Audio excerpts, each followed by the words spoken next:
সন্ত্রাসী কার্যক্রম দমন করার জন্য উত্তম একটি সুন্দর পন্থার নাম হলো জিহাদ। কি নাম বলে? জিহাদ। এখন কি হয়েছে জানেন, মুসলমানদের মাথার মধ্যে জিহাদকে সন্ত্রাসী শিক্ষাটা দেওয়া হয়েছে। এটাকে মুসলমান দিয়েছে বলেন? এটা কারা দিয়েছে? কাফেররা দিয়েছে। যাতে করে মুসলমান জিহাদকে অপছন্দ করে, অথচ রাসূল কারীম সাল্লাল্লাহু আলাইহি ওয়াসাল্লাম বলেন জিহাদ করার সুযোগ আসুক চাই না আসুক, জিহাদের কি কি শর্ত আছে, কখন করতে, এটা ভিন্ন কথা। যদি কোনো ব্যক্তি জিহাদের ব্যাপারে খারাপ মন্তব্য নিয়ে মারা যায়, জিহাদ আমার ভালো লাগে না, পছন্দ হয় না, নাউযুবিল্লাহ, আল্লাহ রাসূল বলেন মাতা মুনাফিকান, সে মুনাফিক হয়ে মারা গেল। জোরে বলে নাউযুবিল্লাহ। আলহামদুলিল্লাহ নাহমাদুহু ওয়া নাস্তাঈনুহু ওয়া নাস্তাগফিরুহু ونعوذ بالله من شرور أنفسنا ومن سيئات أعمالنا من يهده الله فلا مضل له ومن يضلله فلا هادي له ونشهد أن لا إله إلا الله وحده لا شريك له ونشهد أن سيدنا ونبينا ومولانا محمدا عبده ورسوله أما بعد فأعوذ بالله من الشيطان الرجيم بسم الله الرحمن الرحيم واعتصموا بحبل الله جميعا ولا تفرقوا واذكروا نعمة الله عليكم إذ كنتم أعداء فألف بين قلوبكم فأصبحتم بنعمته إخوانا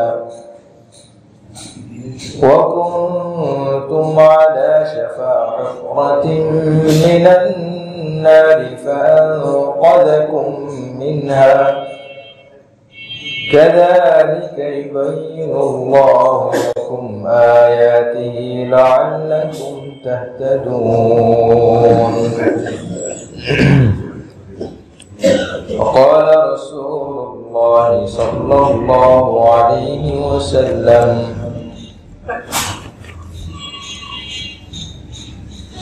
لو كانت الدنيا تعدل عند الله جناح بعوضة لما سقى كافرا منها شربة ماء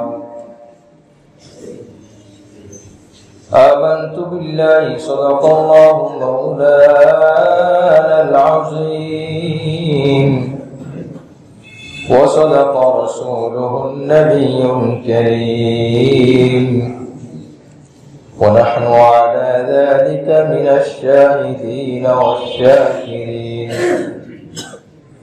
والحمد لله رب العالمين إن الله وملائكته يصلون على النبي يا أيها الذين آمنوا صلوا عليه وسلموا تسليما يشرك اللهم صل على محمد وعلى آل محمد كما صليت على إبراهيم وعلى آل إبراهيم إنك حميد مجيد اللهم بارك على محمد وعلى آل محمد كما باركت على إبراهيم وعلى آل إبراهيم إنك حميد مجيد اللهم أنت ربي لا إله إلا أنت خلقتني وأنا عبدك وأنا على عهدك ووعدك ما استطعت أعوذ بك من شر ما صنعت أبوء لك بنعمتك علي وأبوء بذنبي فاغفر لي فإنه لا يغفر الذنوب إلا أنت معزز محترم মুসল্লিয়ান ইকরাম 1446 হিজরির ষষ্ঠতম মাস জুমাদাল আখিরা আজ 10 তারিখ দ্বিতীয় জুমা আমাদেরকে আল্লাহ পাক শুক্রবারের দিন জুমার দিন জুমার নামাজ আদায় করার জন্য তার পবিত্রতম ঘর সর্বোত্তম জায়গায় আসার কোরআন সুন্নাহ থেকে কিছু কথা শোনা বলার জন্য তৌফিক দান করেছেন শুকরিয়া আদায় করি আলহামদুলিল্লাহ।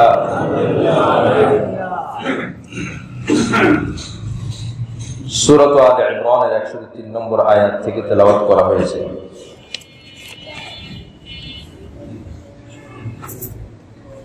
মুসলমানদের করণীয় সম্পর্কে বর্তমান সময় সব থেকে বেশি গুরুত্বপূর্ণ যে বিষয়টি, মুসলমানদের মাঝে পরস্পর ভেদাভেদ দূর করে ঐক্য হয়ে চলা এই বিষয়ে আলোচনা চলছিল। একতা ঐক্য হয়ে চলার জন্য বেশ কিছু বিষয়, কিছু মূলনীতি দরকার, যে মূলনীতিগুলো আমরা কোরআন সুন্নাহর আলোকে জানব।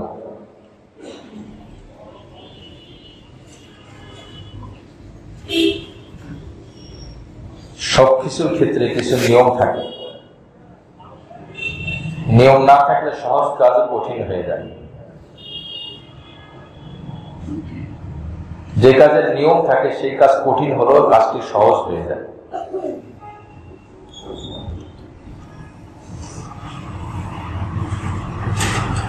পৃথিবীতে মানুষকে আল্লাহ পাক সৃষ্টি করে দিয়েছেন, সৃষ্টি করে তার রুচি, তার আগ্রহ, স্বভাব, চরিত্র ভিন্ন ভিন্ন।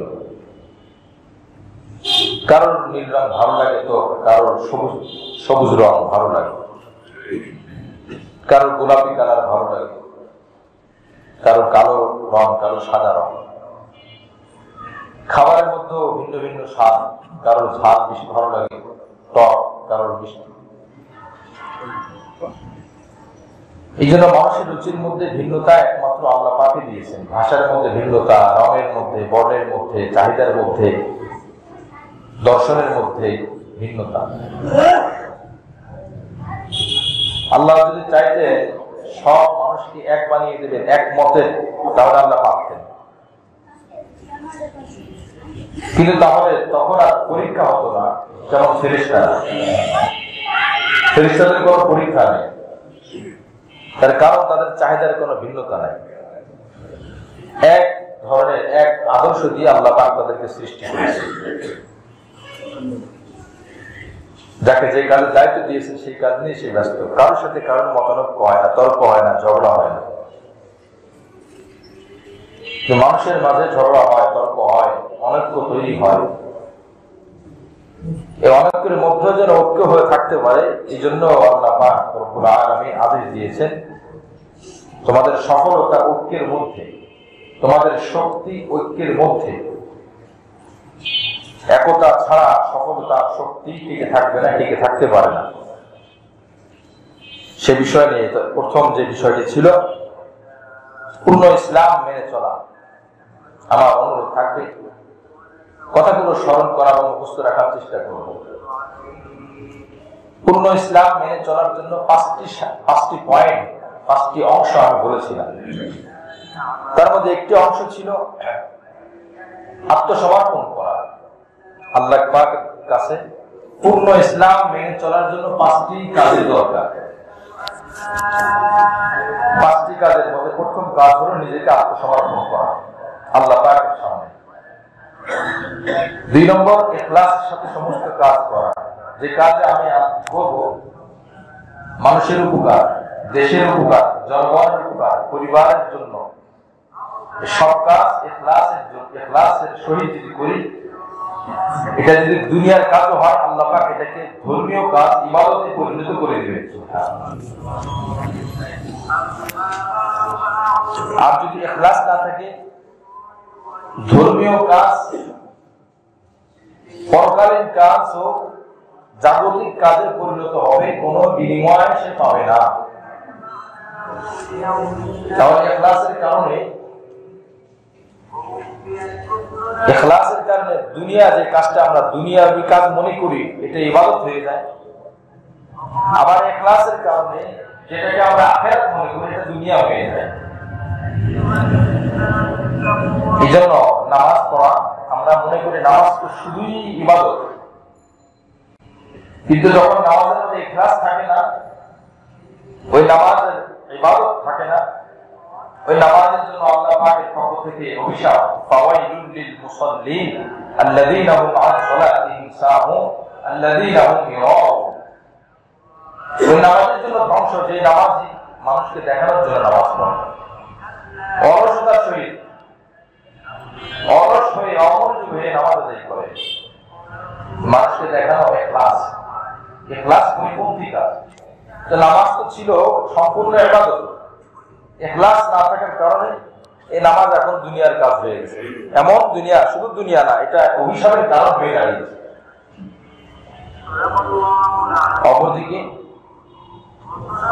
অপরদিকে দুনিয়ার কাজ যদি সে ইখলাসের সাথে করে, ওই দুনিয়ার কাজটা ইবাদতে পরিণত হয়ে যায়। সুবহানাল্লাহ।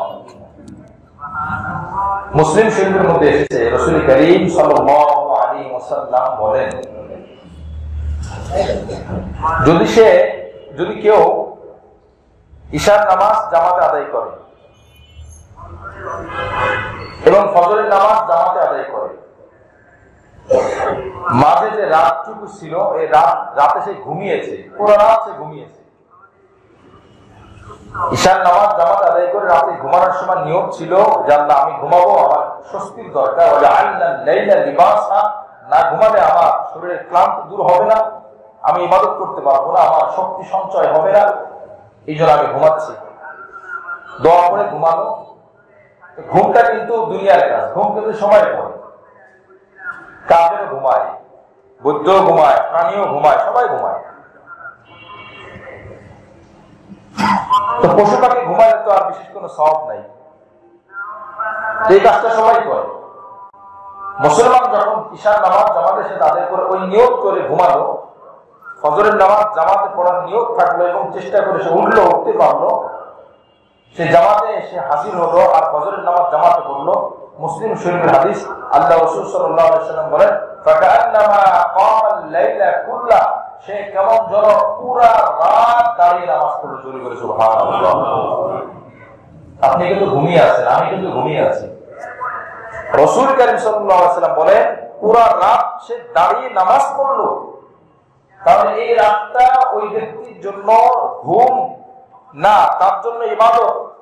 দ্বিতীয় ব্যক্তির কাছে জাগতিক একটা কাজ ঘুম, আরামের একটা কাজ ঘুম, কিন্তু তার কর্মপন্থা কর্মপদ্ধতি সুন্দর হওয়ার কারণে, নিয়ত ভালো থাকার কারণে সামলাচ্ছে, ঘুমাচ্ছে, নাক থেকে ঘুমায়, কোনো খবর নাই তার, কিন্তু ফেরেশতারা তার আমলনামায় দাঁড়িয়ে ফাকান্নামা কামাল লাইলা কুল্লা, পুরা রাত্র সে দাঁড়িয়ে দাঁড়িয়ে নামাজ পড়ার সওয়াব পেয়ে গেল। সুবহানাল্লাহ। এই জন্য আমরা ইখলাসকে সুন্দর করব, ইখলাসের সহিত আমল করব। মুহতারাম হাজিরিন, তো আমার প্রথম যে শর্ত ছিল পূর্ণ ইসলাম মানার জন্য, প্রথমত শর্ত হলো আত্মসমর্পণ করা, 2 নম্বর ইখলাসের সাথে আমল করা, 3 নম্বর বিশুদ্ধ আকীদা অর্থাৎ শিরিক মুক্ত আকীদা। ইখলাস আছে আমলে, কিন্তু শিরিক করলে ওই আমল কবুল হবে না। তো শিরিক মুক্ত বিশুদ্ধ আকীদা হতে হবে। 4 নম্বর চরিত্র সুন্দর, আখলাক সুন্দর হতে হবে, ব্যবহার সুন্দর হতে হবে, আচরণ সুন্দর হতে হবে, পড়োশী যেন কষ্ট না পায়, আমার সহপাঠী যেন কষ্ট না পায়, আমার সহকর্মী যেন কষ্ট না পায়, গাড়িতে চলতেছে আমার সহযাত্রী আমার তারা যেন কষ্ট না পায়। এইভাবে খেয়াল করে চলা, চরিত্র সুন্দর করা, ব্যবহার সুন্দর করা। আল্লাহ পাক আমাদের সকলের আখলাক চরিত্রকে সুন্দর করে দেন, আমিন। কোরআনে কারীমে আল্লাহ রাসূল সাল্লাল্লাহু আলাইহি ওয়াসাল্লামকে যখন কাফেররা কষ্ট দিচ্ছিল যে মুহাম্মদ পাগল, সবথেকে একটা লজ্জাজনক এবং কষ্টদায়ক কথা পাগল বলা। বর্তমান সময়ে বিভিন্ন ভাষা থাকে, বিভিন্ন শব্দ থাকে, জাতি মানুষকে কষ্ট দেওয়া হয়, গালি দেওয়া হয়।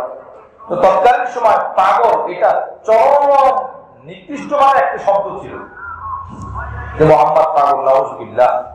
আল্লাহ পাক সান্ত্বনা দিয়েছেন, নূন ওয়াল কলামি ওয়া মা ইয়াসতুরুন মা আনতা বিনি'মাতি রাব্বিকা বিমাজনুন। আল্লাহ পাক বলেন, আমি কলমের কসম খাচ্ছি, শপথ করছি, তুমি পাগল নও।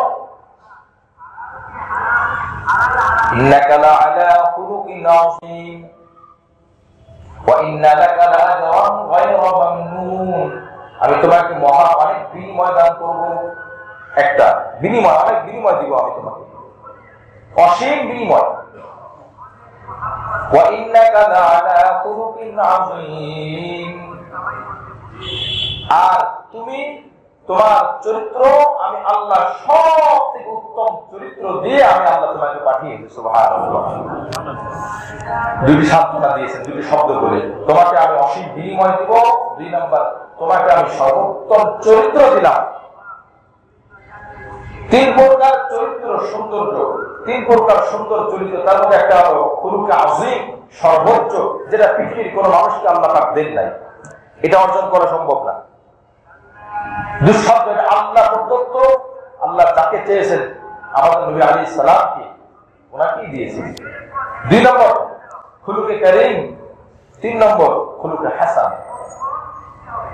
খুলুকে হাসান সর্বনিম্ন, এটার থেকে নিচে যেন কেউ না যায়। খুলুকে কারীম এই 2 নম্বরে মর্যাদার দিক থেকে, আর খুলুকে আযীম সর্বোচ্চ। তো আমাদের নবীজিকে আল্লাহ পাক সর্বোচ্চ খুলুক দিয়েছেন। তো এখন সান্ত্বনা দেওয়ার জন্য এটা ছাড়া অন্য কিছু দিতে পারতেন, যে যাও তোমাকে আমি 3টি জান্নাত দিলাম, যাও আমি তোমাকে দেশের বাদশা বানিয়ে দিলাম, তোমাকে ক্ষমতা দিলাম, তোমার নাম পৃথিবীতে ছড়িয়ে দেবো না, এই কথা বলেন নাই। চরিত্র দিয়ে নবীজিকে সান্ত্বনা দিয়েছেন, তুমি পাগল নও, তোমাকে বিনিময় দিলাম, আর তুমি সর্বোচ্চ চরিত্রের অধিকারী। সুবহানাল্লাহ। রাসূল কারীম সাল্লাল্লাহু আলাইহি ওয়াসাল্লামকে সর্বোত্তম চরিত্রের কথা বলে সান্ত্বনা দিয়েছেন। এই জন্য আমার ভাই, চরিত্র সুন্দর করা, পরিপূর্ণ ইসলাম মানার জন্য আত্মসমর্পণ করা নম্বর 1, নম্বর 2 ইখলাসের সহিত আমল করা, নম্বর 3 বিশুদ্ধ আকীদা, শিরক মুক্ত আকীদা নিয়ে আমল করা, নম্বর 4 আখলাক চরিত্র সুন্দর করা, আর নম্বর 5 আল্লাহ রাসূল সাল্লাল্লাহু আলাইহি ওয়াসাল্লামের পক্ষ থেকে যে বিধান, মুআমালা, লেনদেন শুদ্ধ করা, লেনদেন শুদ্ধ করা। আমার সব আছে, নামাজ আছে, রোজা আছে, হজ আছে, যাকাত আছে, দোকানে গেলে আমি আল্লাহকে নিয়ে যাই না, আল্লাহর হুকুম আমি মানি না। রিকশার উপরে পা রাখলে আমি আল্লাহর হুকুম ভুলে যাই। 20 টাকার ভাড়া আমি ঘুরিয়ে ঘুরিয়ে নতুন মানুষকে 50 টাকা বিল করি। এই যে হারাম, 30 টাকা হারাম হয়েছে, এই 20 টাকা হালাল ছিল, 30 টাকা হারাম হয়ে গেছে। নতুন মানুষ চেনে না, আমি তাকে একটু দূর দিয়ে ঘোরালাম, ঘুরিয়ে এরপরে বললাম ভাই 50 টাকা ভাড়া। নতুন মানুষ বলতেও পারে টাকা সহ, টাকার মূল্য কম, জিনিসের দাম বেশি, রাস্তার দাম বেশি। মুআজ্জাজ হাজিরিন, এই জন্য আমি আবার বারবার বলছি, আত্মসমর্পণ, 2 নম্বর ইখলাস, 3 নম্বর বিশুদ্ধ আকীদা, 4 নম্বর চরিত্র সুন্দর, 5 নম্বর লেনদেন সহি করা, শুদ্ধ করা। এই 5টা জিনিস যদি কারোর মধ্যে এসে যায়, সে পূর্ণ ইসলাম মানতে পারলো। আল্লাহ পাক আমাদের সকলকে পূর্ণ ইসলাম মানার তৌফিক দান করেন, আমিন। নম্বর 2 ঐক্য থাকা। ঐক্য থাকা 2 নম্বর আমল হলো আল্লাহর দ্বীনের সহযোগী হওয়া। আল্লাহর দ্বীনের কি হওয়া বলেন? সাহায্যকারী হওয়া। আল্লাহ পাক সূরা মুহাম্মাদের মধ্যে 7 নম্বর আয়াতে বলেন, ইন তানসুরুল্লাহা ইয়ানসুরকুম ওয়া ইউসাব্বিত আকদামাকুম। তুমি আল্লাহর দ্বীনকে সাহায্য করো। ধর্মের মধ্যে যদি কোনো বাড়াবাড়ি হয়, সাহায্য করে বাড়াবাড়িকে কমিয়ে ফেলো।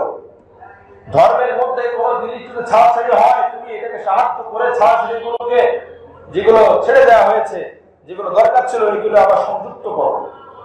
কোরআন নিয়ে যদি কোনো কটু কথা হয়, কোনো খারাপ মন্তব্য হয়, ইসলাম নিয়ে যদি কোনো খারাপ মন্তব্য হয়, রাসূল সাল্লাল্লাহু আলাইহি ওয়াসাল্লাম নিয়ে যদি কোনো ধরনের খারাপ আচরণ দেখা যায়, তুমি সাহায্য করো তোমার জবান দিয়ে, তোমার কলম দিয়ে সাহায্য করো, আল্লাহর দ্বীনকে সাহায্য করো। শুধু নামাজ পড়লাম, আমার রাসূলকে কেউ গালি দিল সাল্লাল্লাহু আলাইহি ওয়াসাল্লাম, আমি নামাজ পড়লাম, আমার রাসূলকে কেউ গালি দিল, আমার বুকের মধ্যে কোনো নড়াচড়া দিয়ে উঠলো না, বোঝা যাবে আমার ঈমানের কি অবস্থা। সাকনি দিয়ে যেমন ভালো জিনিস আর ভেজাল জিনিস আলাদা করা যায়, তো মাঝে মধ্যে দুশ্মন সাকনির চরিত্রে, এই সাকনি চরিত্রে দুশ্মন আসে, দুশ্মন এসে নড়াচড়া দেয়, তখন আমার মধ্যে নড়াচড়া কাজ করে কিনা। যদি আমি একজন পরিপূর্ণ মুসলিম হতে চাই, নবীর গালিতে আমার দিল কাঁপে, নবীর গালিতে আমার জবান খোলে, নবীকে অবমাননা করায় আমার কলমের নড়াচড়া হয়, বোঝা যাবে আমার ঈমান মজবুত হচ্ছে। আল্লাহ এমন ঈমান আমাদের সকলকে দান করেন, আমিন। ঈমান মজবুত, এগুলো শুধু এমনি না, পরীক্ষা। নবীজির উপরে আক্রমণ আছে, সাহাবায়ে কেরাম নবীজিকে রক্ষা করে। কেন? আল্লাহ নিজে রক্ষা করতে পারে না? কি বলে? আল্লাহর কাছে কি ফেরেশতার ঘাটতি ছিল? উহুদ যুদ্ধের মধ্যে নবীজি দাঁত ভাঙলো কেন? নবীজির মাথা থেকে রক্ত বের হলো কেন? জুতা মোবারক আটকে গেল কেন? ফেরেশতার অভাব ছিল? ফেরেশতার অভাব ছিল না। সাহাবীদের সামনে নবীর শরীর থেকে রক্ত পড়বে আর সাহাবীর ঈমানের পরীক্ষা হবে, এই জন্যই আল্লাহ এই ঘটনাগুলো ঘটিয়েছেন।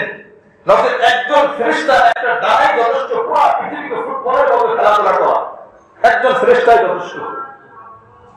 নবীদের শরীর থেকে যখন রক্ত বের হয়, সাহাবী আবু তালহা রাদিয়াল্লাহু তাআলা আনহু সহ অন্যান্য সাহাবারা নবীদের সামনে ঢাল হয়ে দাঁড়ায়, বর্ষার আঘাত আসবে আমার শরীরে আসবে, নবীর শরীরে যাবে না।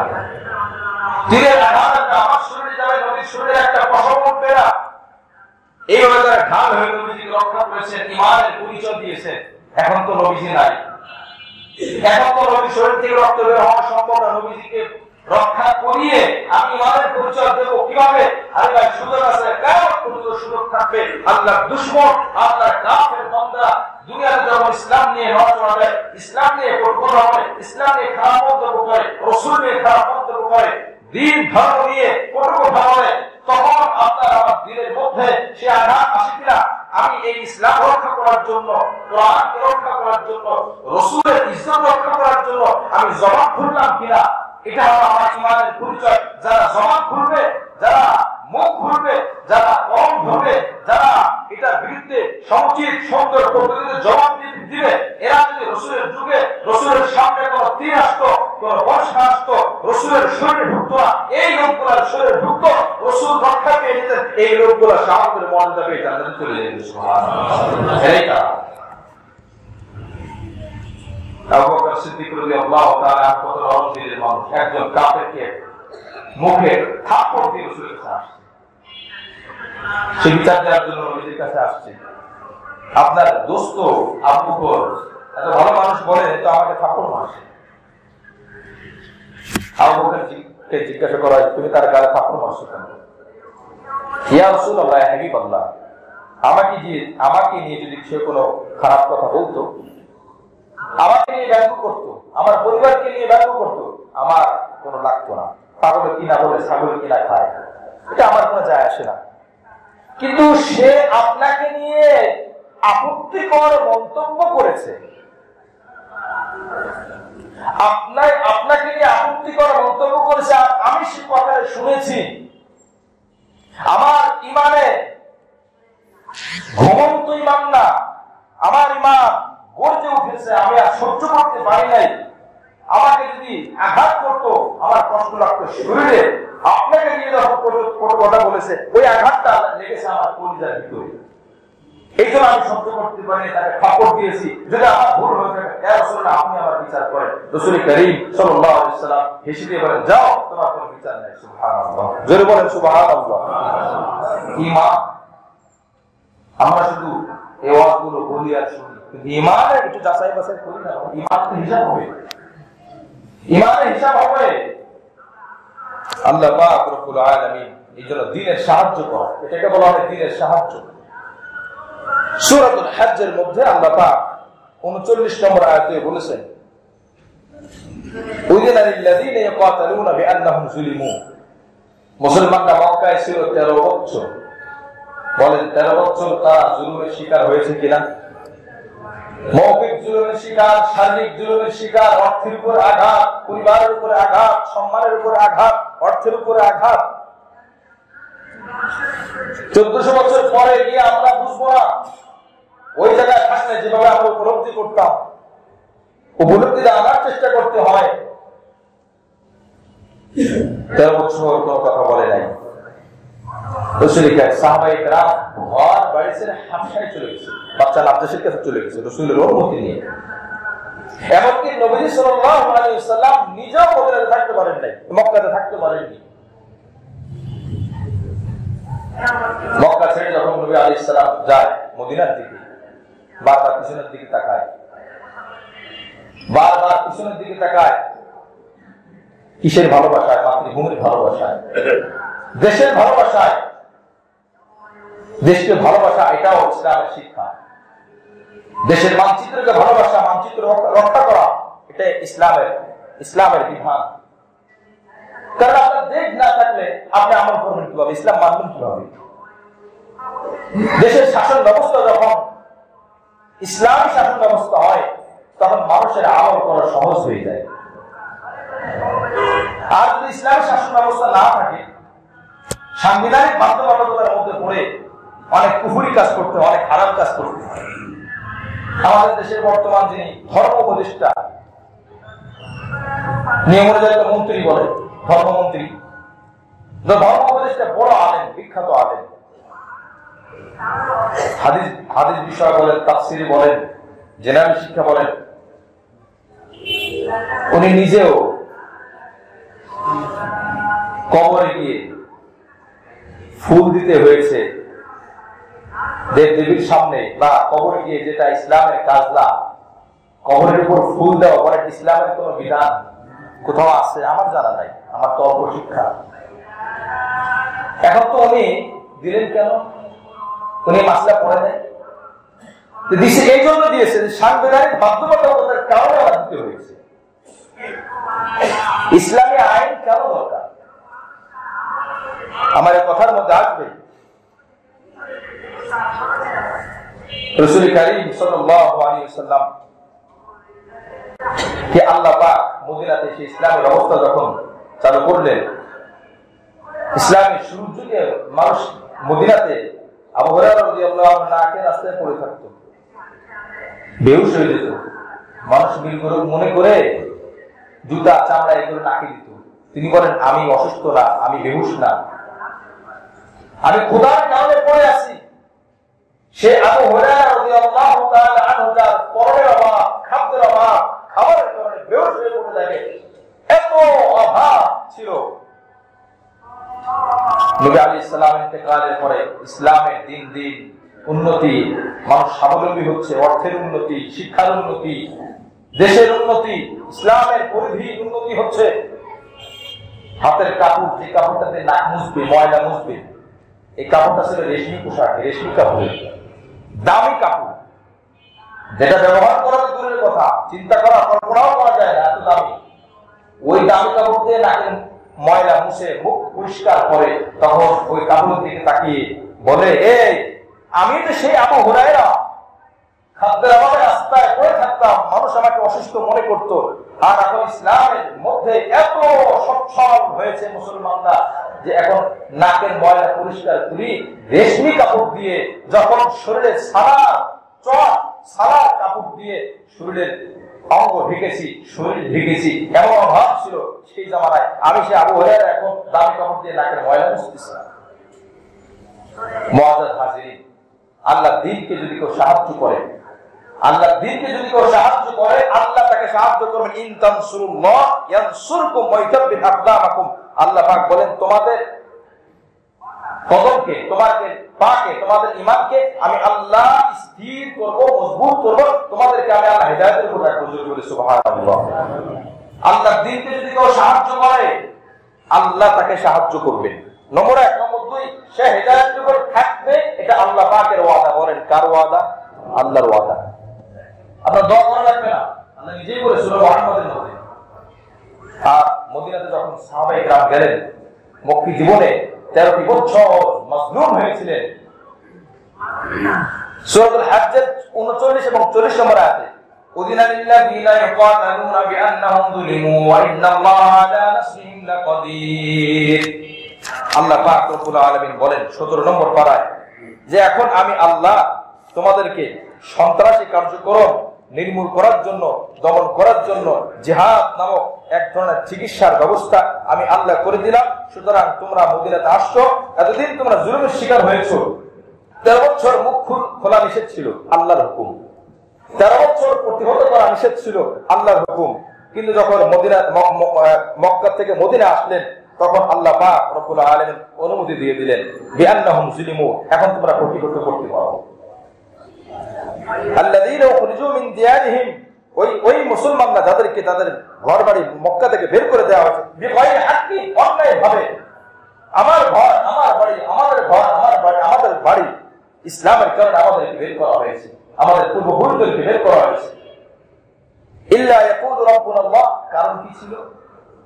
তাদের ঘর বাড়ি থেকে তাদেরকে বের করা হয়েছে, বহিষ্কার করা হয়েছে, কারণ কি ছিল? তারা বলেছে ইল্লা ইয়াকুলু রাব্বুনাল্লাহ, আমাদের রব একমাত্র কে? আল্লাহ। এই কথাই তো বলছে, আপনি কোন কথা বলেন? আল্লাহ কিন্তু কাফেররাও বলে, কাফেররাও বলে আল্লাহ আমাদের রব, আল্লাহ সৃষ্টি করেছেন। তো মুসলমানরা বলে আল্লাহ আমাদের রব। পার্থক্যটা হলো কাফেররা বলে আল্লাহ আমাদের সৃষ্টিকর্তা, ঠিক আছে, বাকি আরো কিছু সৃষ্টি, আরো কিছু দায়িত্ব শরীক রয়েছে। আল্লাহ যেমন সৃষ্টিকর্তা, খাদ্যের জন্য একজন আমাদের আল্লাহ খোদা আছে, করণের জন্য একজন খোদা আছে, চিকিৎসার জন্য একজন খোদা আছে, বাচ্চা হয় না সন্তান হওয়ার জন্য একজন খোদা আছে। এভাবে কাফেররা শরীক সাব্যস্ত করেছে। মুসলমান বলে করণের জন্য, খাদ্যের জন্য কোন ধরনের খোদা রব ইলাহ নাই, একমাত্র কেবলমাত্র সবকিছুর দায়িত্ব, সবকিছুর ক্ষমতা একচ্ছত্র মালিক তিনি হলেন আমাদের রব আল্লাহ। এইটাই পার্থক্য ছিল, এটা কারণে বহিষ্কার করা হয়েছে। এখনো হক কথা, হক বিষয়গুলো বলার কারণে যারা জুলুমের শিকার হয়, বিষয় একটাই, ইল্লা ইয়াকুলু রাব্বুনাল্লাহ। আয়াতগুলো দেখবেন, আমার অনুরোধ থাকবে ولولا دفع الله الناس بعضهم ببعض لهدمت صوامع وبيع وصلوات ومساجد يذكر فيها اسم الله كثيرا। আল্লাহ পাক রব্বুল আলামিন বলেছেন তোমাদেরকে আমি এখন সুযোগ দিলাম। আগে সুযোগ ছিল না, আগে বৈধ ছিল না। এর 2 নম্বর কাজ দ্বীনের সাহায্যকারী হওয়া। প্রথম কাজ পূর্ণ ইসলাম মানা, 2 নম্বর কাজ দ্বীনের সাহায্যকারী হওয়া। আমাদের সকলকে আল্লাহ পাক দ্বীনের সাহায্যকারী হওয়ার তৌফিক দান করেন, আমিন। যদি ইসলাম টিকে রাখতে চাই, যদি ইসলামের উপর থাকতে চাই। 3 নম্বর কাজ ভ্রাতৃত্বের বন্ধন মজবুত রাখা। তাহলে ইসলাম সব জায়গায় ছড়িয়ে যাবে। আর অনেকের কারণে ইসলাম মজবুত অবস্থায় নাই। ওই 5 ভাই যখন ভিন্ন ভিন্ন থাকে, তখন 5 ভাইকে শাসন করা, 5 ভাইকে দমন করা খুব সহজ হয়। বাবা মারা যাওয়ার আগে পরামর্শ দিল, উপদেশ দিল, নসিহত করতেছি তোমরা 5 ভাই একসাথে থেকো। বলে একসাথে থাকলে লাভ কি, আলাদা থাকলে লাভ কি? 5টা লাঠি আনলো, আপনারা ঘটনা জানেন। 5টা লাঠি বললো এক একটা, এই যে লাঠিগুলো একসাথে বাঁধা হলো। 5টা লাঠি একসাথে বাঁধার পরে প্রত্যেক ভাইকে দেওয়া হলো, এই 5টা লাঠি একসাথে ভাঙো তো, ভাঙতে পারে না। এরপরে খুলে দেওয়া হলো, পরে বলা হলো এই 5টা লাঠি এক একজন ভাই, এবার তোমাদের প্রত্যেকের হাতে এক একটা লাঠি, এই প্রত্যেক লাঠি ভাঙো তো। প্রত্যেক ভাই 5টা লাঠিকে ভেঙে ফেললো। তখন বাবা বললো শোনো, এই যে 5টা লাঠি তোমরা এখন ভেঙে ফেললে, একটু আগে কিন্তু যখন একসাথে ছিল ভাঙতে পারো নাই, এখন আলাদা ভেঙে ফেললে সহজ হয়ে গেল। ঠিক তোমরাও এরকম 5টা লাঠির মতো, যখন তোমরা 5 ভাই একসাথে থাকবে, অনেক ঝড় তুফান আসবে, অনেক শত্রু আসবে, ডান দিক থেকে, বাম দিক থেকে, সামনের থেকে, পিছন থেকে, যতই শক্তি আসুক তোমাদের এই 5 ভাইকে বিচ্ছিন্ন করতে পারবে না, তোমাদেরকে ভাঙতে পারবে না। কিন্তু যখন তোমরা অবশ্যই তোমাদের ভিতরে মতামত তৈরি হবে, অনৈক্য তৈরি হবে, তখন যত শত্রু যতই দুর্বল হোক তোমাকে নিমিষে এসে ভেঙে ফেলবে। তোমাদের ঐক্য না থাকার কারণে তোমাদের শক্তি থাকবে না, তোমরা একে অপরের দ্বারা কোনো উপকার সাধন করতে পারবে না। কি বলেন কথা, ঠিক কিনা? আজ ইসলাম এই 80% বা 80%-এর উপরে আমাদের দেশে মুসলমান, কিন্তু ইসলামের উপরে আমরা স্বাধীনভাবে সব আমল করতে পারি না। নামাজ রোজা হজ যাকাত এটাই কিন্তু ইসলাম। আমরা মনে করি এটা করতেছি বলে ইসলাম হয়ে গেল। ইসলামের নিয়ম অনুযায়ী আমার বিবাহ শাদী হচ্ছে, ইসলামের নিয়ম অনুযায়ী লেনদেন হচ্ছে, ইসলামের নিয়ম অনুযায়ী সমাজ ব্যবস্থা হচ্ছে। বলেন, অনেকের ইচ্ছা আছে, উপায় নাই, আশা আছে, সাধ্য নাই, স্বাদ আছে, সাধ্য নাই, আশা আছে, টাকা নেই, ব্যবস্থা নাই। কেন ব্যবস্থা থাকবে? ওই যে এক হতে পারি। এই জন্য 3 নম্বর কাজ হলো একসাথে থাকা। কুফরি শক্তি আমাদের কোনো ক্ষতি করতে পারবে না মুসলমানদের এক হয়ে থাকে। কি বলে কথা ঠিক কিনা? মাসলা যত ভেদাভেদ আপাতত একটু দমন করেন, আপাতত একটু দমন রাখি। হাত উপরে বাঁধবো না নিচে বাঁধবো এটা পরে, মিলাদ দাবি করবো না বসে পড়বো এটা পরে। আপনি মুসলমান কিনা বলে হ্যাঁ মুসলমান, আমি মুসলমান কিনা হ্যাঁ মুসলমান, আপনারা আমার ভাই আমি আপনাদের ভাই, আমরা পরস্পর ভাই। কুফরের বিপরীতে কাফেরদের ধর্ম তো অনেক, ইহুদি নাসারা খ্রিস্টান বৌদ্ধ কত ধর্মের লোক আছে। আল্লাহ রাসূল বলছেন সমস্ত ধর্মের লোক সব মিলে এক শক্তি কুফরি মুসলমানের বিরুদ্ধে। অথচ মুসলমানরা একটা ধর্মের লোক এত ভেদাভেদ হয়ে আছে, এরা সবাই মিলে কিছুই করতে পারে না। এই জন্য সব কুফরি শক্তি মিলে যদি আমাদেরকে দমন করতে পারে, মুসলমান যদি সব এক হয়ে যায়, মুসলমানের সাথে আছেন স্বয়ং রব্বুল আলামিন। কিন্তু আল্লাহ সাহায্য করে না যে আমরা এক নাই। এই জন্য মুআজ্জাজ হাজরিন, মুসলিম শরীফের মধ্যে এসেছে সূরা হুজুরাতের 10 নম্বর আয়াতের মধ্যে এসেছে ইন্নামাল মুমিনুনা ইখওয়া, তোমরা ভাই ভাই হয়ে থাকো। নম্বর 4, ঝগড়া বিবাদ কমিয়ে আন্তরিকতা বাড়ানোর চেষ্টা করা। রাজি আছেন ইনশাআল্লাহ? ঝগড়া বিবাদ কমিয়ে ফেলি। হ্যাঁ, ঝগড়া বিবাদ কমানোর বড় একটা উপায় হলো যার সাথে যাদের মনোমালিন্য। একটা জিনিস মনে রাখবেন, সাক্ষাতে বন্ধুত্ব অর্জন হয়, সাক্ষাৎ না হলে পরিচয় সাধন হয় না। এই জন্য অনেক সময় এরকম হয় যে শত্রু না কেউ কারণ, কিন্তু মানুষের প্রশংসা কিন্তু মানুষ শুনতে পারে না। অবকাশ ছেলে বড় ডাক্তার হয়েছে, ভালো রেজাল্টে সে পাশ করেছে, পাশ করলে হবে কি? ওটা আমার টাকাই করছে। পাশ করলে হবে কি? চেম্বার কেমন করে, ফি কেমন পায় দেখো না। ডাক্তার ভালো হয় মানে ভালো ডাক্তার হয় না, অসাধু ডাক্তার হয় দেখো না। এই যে খারাপ, এটা সরকারের একটা অস্বস্থা। দেখবেন মানুষের বদনামটা কিন্তু সহজে মানুষ কবুল করে, গ্রহণ করে। এই জানো অমুক বক্তা মাঠে ময়দানে বয়ান করে, শুনলাম উনি নাকি এই কাজটা করছে, বলে হ্যাঁ হলে হইতেও পারে, মানুষ। কিন্তু যদি প্রশংসা করা হয় পরিচিত হয় না, গ্রহণ করে না। কি বলে বলা ঠিক কিনা? আপনি দেখবেন প্রশংসা সহজে গ্রহণ করা হয় না, বদনামটা, দুর্নাম আর খারাপ কথা এগুলো সহজে গ্রহণ করা হয়। তার কারণ হলো শয়তান পিছে লেগে আছে। মুআজ্জাজ হাজিরিন, এই জন্য ঝগড়া কমিয়ে আনা। সূরা আনফালের মধ্যে আল্লাহ পাক রব্বুল আলামিন বলেছেন ওয়াতিউল্লাহ ওয়া রাসূলাহু ওয়া লা তানাযাউ ফাতাশালু ওয়া তাযহাবা রিহুকুম ওয়াসবিরু, তোমরা এক হয়ে থাকো আল্লাহ রাসূলকে মানো।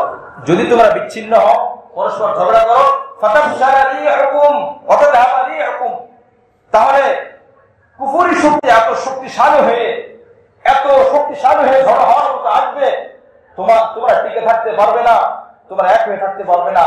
একজন মানুষের সামনে যখন বাতাস আসে তাকে ফেলে দিতে পারে, কিন্তু ওইখানে যদি 10 জন মিলে একসাথে ঐক্যবদ্ধ শক্তি সঞ্চয় করে থাকে, তখন সাধারণ বাতাসে তাকে ফেলতে পারে না। কি বলবে কথা ঠিক কিনা? এখানে মুসলমান এক নাই, যার জন্য কুফর। আর কাফেররা কখনোই চায় না মুসলমানরা এক হোক। এক হইলে তো অসুবিধা, তাদের সমস্যা। আর আমরা চিন্তা করি আমরা এক হইলে আমাদের সমস্যা। না ভাই, এক হইলেই সুবিধা, মুসলমানের সুবিধা, তাদের অসুবিধা। আল্লাহ আমাদের সকলকে এক হওয়ার, ঝগড়া কমিয়ে আন্তরিকতা বাড়ানোর তৌফিক দান করেন। 5 নম্বর, অতিবিলাসিতা বর্জন করা। অতিবিলাসিতা বর্জন করা। তিরমিজি শরীফের 2320 নম্বর হাদিস, আল্লাহ রাসূল সাল্লাল্লাহু আলাইহি ওয়াসাল্লাম বলেছেন লাউ কানাত দুনিয়া তা'দিলু ইনদাল্লাহ জানাহা বাউদা লামা সাকা কাফিরুন মিনহা শারবাতা মা। আল্লাহ পাকের কাছে এই দুনিয়া আমরা যা কিছু দেখি, এই বিশ্বের যদি 1 নম্বর ধনীও যদি কেউ হয়, আমরা তাকে কত বড় মনে করি। আল্লাহ পাক বলেন, আল্লাহ রাসূল সাল্লাল্লাহু আলাইহি ওয়াসাল্লাম বলতেছেন যে আল্লাহ পাকের কাছে পুরো পৃথিবীর সব সম্পদ, আগে যা ছিল, এখন যা আছে, ভবিষ্যতে যা আছে, সব মিলে মশা মাছির দানার সমপরিমাণ দাম। এখন বলেন তো, মশা মাছির এই দানা এটা কি কেউ কিনবে? এটা কোনো মূল্য আছে? মশা মাছিটাই তো মানুষ কেনে না, এটা দূরে রাখতে চায় আমরা। আর এটা দানা পরিমাণ দাম আমাদের কাছে নাই। আর আমরা এটাকে মুসলমানরা অতি বিলাসী হয়ে গেছে। মুসলিম শরীফের হাদিসের মধ্যে এসেছে, যখন মুসলমানরা অনেক হবে, মুসলমান অনেক হবে, কিন্তু মুসলমানদের অনেক হওয়া সত্ত্বেও প্রবাহিত পানির মধ্যে, নদীর মধ্যে, স্রোতপূর্ণ নদীর উপরে, সাগরের উপরে খেয়ালকোটা যদি রাখা হয়, সহজে যেটা ভাসিয়ে নিয়ে যায়। অনুরূপ ভাবে মুসলমান যতই হোক, একটা সময় এমন হবে যে এই মুসলমানদেরকে কুফরি শক্তির স্রোতের মতো ভাসিয়ে নিয়ে যাবে। তারা তাদের এই শক্তি অর্জন করতে পারবে না, এক থাকতে পারবে না, তাদের ঈমান তাদের কোনো কাজে লাগবে না। রাসূল কারীম সাল্লাল্লাহু আলাইহি ওয়াসাল্লাম জিজ্ঞেস করলেন, ইয়া রাসূলুল্লাহ, এর কারণ কি? বলে দুইটা কারণ। কয়টা কারণ বলেন? দুইটা কারণ দেখি তো আমাদের মধ্যে আছে কিনা। তার একটা কারণ হলো হুব্বুদ দুনিয়া, দুনিয়ার ভালোবাসা। বলেন কিসের ভালোবাসা? বলেন তো এবার আমাদের মধ্যে, আমি আমার সহ আপনি আপনাকে, আমাদের মধ্যে দুনিয়ার ভালোবাসা আছে কি আছে না? এই জন্য যখন একজন কাফের পরাশক্তি আমাদের বিরুদ্ধে করে কথা বলে, আস্তে আমাদের মাথাটা নত হয়ে যায়, আস্তে আমাদের কলমের লেখা বন্ধ হয়ে যায়, মিডিয়া গুলো তাদের পক্ষে সব চলে যায়। কি বলেন কথা ঠিক ঠিক না? কি কারণ? আমার নিজের কারণ। সব দুনিয়ার ভালোবাসা বের করতে পারলাম না।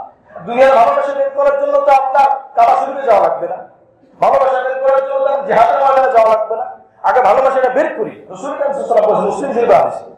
আর দুই নম্বর হলো, দেখেন দুই নম্বরটা আমাদের মধ্যে আছে কিনা, মৃত্যুকে অপছন্দ করা, মৃত্যুকে কামনা না করা, মৃত্যুকে ভালো না বাসা, মৃত্যুকে খারাপ মনে করা। আমরা মুসলমান, বলেন তো মৃত্যুকে আমরা সবাই পছন্দ করি না, কারণ আমার আমল দুর্বল। বিভিন্ন দুনিয়ার বহুত বড় আশা আর আমল দুর্বল, এই দুটো যদি একসাথে হবে, মুসলমানের দুনিয়ার ভালোবাসা ত্যাগ করবে, মৃত্যুকে সে অপছন্দ করবে না। মৃত্যু তো হাদিসের মধ্যে রাসূল সাল্লাল্লাহু আলাইহি ওয়াসাল্লাম বলেছেন, মৃত্যু তো মুমিনের জন্য হাদিয়া, উপঢৌকন। কি বলেন? উপঢৌকন। হাদিয়া কার অপছন্দ হয়? ফিরি পাইতে কে না চায়? তবে তার মানে এই না যে এখন পাহাড়ের উপরে ঝাঁপ দিয়ে পড়ে এখন আত্মহত্যা করবো, এটা এই দুটা জিনিস নাই। যাই হোক, এই জন্য দুনিয়ার ভালোবাসা ত্যাগ করা, বাস্তব অতি বিলাসিতা দূর করা। 6 নম্বর, অধিকার আদায়ে লড়াই চলমান থাকা। অধিকার আদায় যে লড়াই, এটা চালু রাখা, তার একটা সুন্দর কোন পদ্ধতি এবং পন্থা হলো জিহাদ। এটার উত্তম পন্থা কি? জিহাদ। আচ্ছা, জিহাদ কি? সহজে বলি, পৃথিবীতে সন্ত্রাসী কার্যক্রম দমন করার জন্য উত্তম একটি সুন্দর পন্থার নাম হলো জিহাদ। কি নাম বলে? জিহাদ। এখন কি হয়েছে জানেন, মুসলমানদের মাথার মধ্যে জিহাদকে সন্ত্রাসী শিক্ষাটা দেওয়া হয়েছে। এটা কি মুসলমান দিয়েছে বলেন? এটা কারা দিয়েছে? কাফেররা দিয়েছে। যাতে করে মুসলমান জিহাদকে অপছন্দ করে, অথচ রাসূল সাল্লাল্লাহু আলাইহি ওয়াসাল্লাম বলেন জিহাদ করার সুযোগ আসুক চাই না আসুক, জিহাদের কি কি শর্ত আছে, কখন করতে, এটা ভিন্ন কথা। যদি কোনো ব্যক্তি জিহাদের ব্যাপারে খারাপ মন্তব্য নিয়ে মারা যায়, জিহাদ আমার ভালো লাগে না, পছন্দ হয় না, নাউযুবিল্লাহ, আল্লাহ রাসূল বলেন মাতা মুনাফিকান, সে মুনাফিক হয়ে মারা গেল। জোরে বলে নাউযুবিল্লাহ। মাতা ওয়ালাম নাজু, মারা গেছে জিহাদ করার সুযোগ হয়নি, জিহাদ করেনি বা সুযোগ হয়নি, ভালোবাসে নাই, পছন্দ করে নাই। বলেন তো নামাজের কথা কোরআনে আছে কি আছে না? যাকাতের কথা আছে কি না? জিহাদের কথা আছে? তো নামাজ কি কেউ অপছন্দ করি? আমরা অপছন্দ করে ইমান থাকবে। তো জিহাদ তো কোরআনে আছে, জিহাদ কি আমরা অপছন্দ করি? এখন এই কথা বললে বিভিন্ন ভাই বিভিন্ন ভাবে নেবেন। ভাই আল্লাহ আমি যেভাবে বলছি আমার কথাটা আমার মতো আপনি বোঝার চেষ্টা করেন। যদি আপনার বুঝতে অসুবিধা হয়, আমার বর্ণনায় কোনো অস্পষ্ট থাকে, আমার থেকে মেহেরবানি করে আপনি বুঝে নেবেন। সন্ত্রাসী কার্যক্রম দমন করার জন্য যে পন্থা অবলম্বন করা হয় সেটার নাম জিহাদ। নচেত ডাক্তারের হাতেও সুই থাকে, ডাকাতের হাতেও সুই থাকে। ডাক্তার কাটলে সেটা ডাকাতি হয় না, ডাকাত কাটলে সেটা ডাকাতি হয়। কেন? ডাকাতের উদ্দেশ্য হলো মানুষকে ক্ষতি করা, আর ডাক্তারের উদ্দেশ্য মানুষকে ক্ষতি করে না। ডাক্তারের সুই মানুষকে রক্ষা করে। কি বলেন কথা ঠিক কিনা?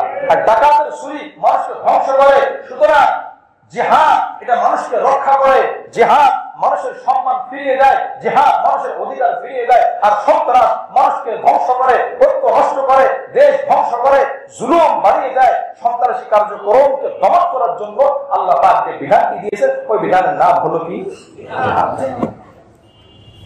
এই জন্য আমার ভাই, আমি আগেও বলছি, শর্ত আছে, শারায়েত আছে। নবী আলাইহিস সালাম মদিনা দেশে জিহাদ করলে শর্ত সাপেক্ষে। যাই হোক, এই জন্য আল্লাহ রাসূল সাল্লাল্লাহু আলাইহি ওয়াসাল্লাম বলছেন, মুসনাদ আহমদের হাদিস 21664 নম্বর হাদিস, আলাইকুমুল জিহাদ ফি সাবিলিল্লাহ।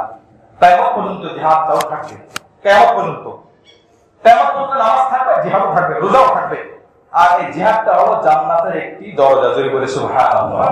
হ্যাঁ, তবে যদি কেউ সঠিক নিয়মে জিহাদের নামে সঠিক নিয়মে না করে, তাহলে এটা সন্ত্রাস হয়ে যাবে, কিন্তু তখন মুসলমানদের ক্ষতি হবে। এই জন্য আল্লাহ রাসূল ভাই হক্কানি মুহাক্কিক ওলামায়ে ইকরাম থেকে এটার ব্যাখ্যা জেনে নেওয়া। রাজি আছে তো ইনশাআল্লাহ? সঠিক নিয়মে নামাজ পড়বেন না, নামাজ হবে না। সঠিক নিয়মে হজ করবেন না, হজ হবে না। যাকাত দিবেন না, যাকাত হবে না। আপনি জিহাদের নাম দিলে তো জিহাদ হবে না। আমি এই যে আমার মাথার উপরে ফ্যান ঘুরে, আমি বললাম এটার নাম এসি, এটা কি এসি? আমি পাগল। এই জন্য আপনি জিহাদ বললেই তো হবে না, আমি জিহাদ বললেই তো হবে না।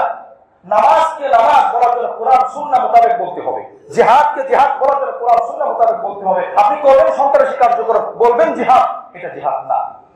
আবার যারা সঠিক নিয়মে জিহাদ করবে তাদেরকে সন্ত্রাসী বলাও জায়েজ হবে না। কি বলে কথা ঠিক কিনা?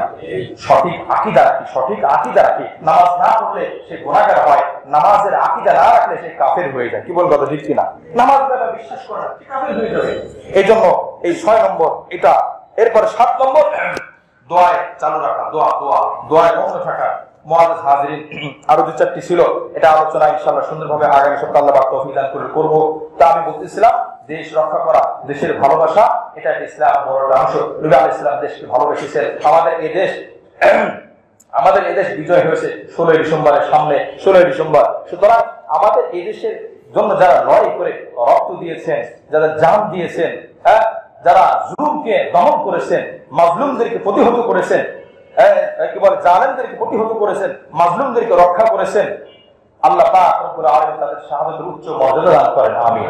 যখনই শুধু 72 না 71 না, আগে, তখন, এখন, ভবিষ্যতে যতদিন পর্যন্ত জুলুমের বিরুদ্ধে কথা বলবে, জালেমের বিরুদ্ধে কথা বলবে, মাজলুমের পক্ষে কথা বলবে, দেশের কল্যাণের পক্ষে কথা বলবে, মানুষের পক্ষে কথা বলবে, ইসলামের পক্ষে কথা বলবে, ভ্রাতৃত্বের বন্ধনের লক্ষ্যে কথা বলবে, আল্লাহ পাক তাদের এই কথা, তাদের এই কার্যক্রমকে কবুল করেন। আমিন। যারা এই দেশ লড়াই করে জীবন দিয়েছেন তাদের জন্য আমাদের করণীয় বা গুনার কাজ না করি। গান বাদ্য বাজানো কোরআন সুন্নাহ কোথাও কি আছে জায়েজ বলেন? তা আমরা তাদের শান্তির জন্য, আনন্দ করার জন্য গান বাদ্যের কথা তো নাই। তো গান বাদ্য করে তাদেরকে আমরা কিছুই দিতে পারবো না, বরঞ্চ আরো কিছু গোনা কামাই হবে। এই জন্য আসেন, যারা ইন্তেকাল করেছেন, শহীদ হয়েছেন, তাদের রুহের মাগফিরাত কামনায় দোয়া করি, তাদের জন্য ইস্তিগফার করি, দান করেন, আপনি সদকা করেন, সূরা ইখলাস পড়েন, মানুষদেরকে খাওয়ান, হাদিয়া দেন। এর দ্বারা সে কবরে বসে বসে সে যদি সুযোগ থাকতো কবর থেকে উঠে এসে আপনার কবরে চুম্বন করতো। আরে ভাই, আমার বাবা, তুমি তো ভালো কাজ করেছো, আমার কবরের উপরে ফুল দিয়ে, আমি কাউকে অবমাননা কটাক্ষ করে কথা বলছি না, আমার কবরের উপরে ফুল দিয়ে আমার কি লাভ? কি লাভ বলে? আর আমি যে দিলাম, আমি দিলাম কি লাভ পেলাম? কিন্তু একবার সূরা ইখলাস আপনি পড়লে 10 পারা তেলাওয়াতের সওয়াব পেলে, যার জন্য পড়লেন তার কবরে 10 পারা সওয়াব পেয়ে গেল। জোরে বলেন সুবহানাল্লাহ। সবাই তো লাভ, আল্লাহ খুশি হয়। কি বলবো ঠিক না? ফুল দিলে আপনি দেন, আমি বাধা দিচ্ছি না, আপনি দেবেন, কিন্তু আমি আলোচনাটা কোরআন সুন্নাহ আপনি বলেন, আপনি দেন, অসুবিধা কি? কিন্তু আপনি যদি কোরআন সুন্নাহ, যেহেতু আপনি একজন মুসলমান, আমার কথা অনুযায়ী আপনি দিবেন না এটা বিষয় না, আপনি কোরআন সুন্নাহ অনুযায়ী করেন। রাজি আছেন ইনশাআল্লাহ? কষ্ট পাইলেন? খুশি হয়েছেন? সঠিক কথা বললাম না? আল্লাহ পাক রব্বুল আলামিন আমাদের সকলকে ইসলাম মতে নিজের জীবন চালানো, সমাজ চালানো, রাষ্ট্র চালানোর তৌফিক দান করেন। আমিন। ওয়া মা তাওফীকি ইল্লা বিল্লাহ।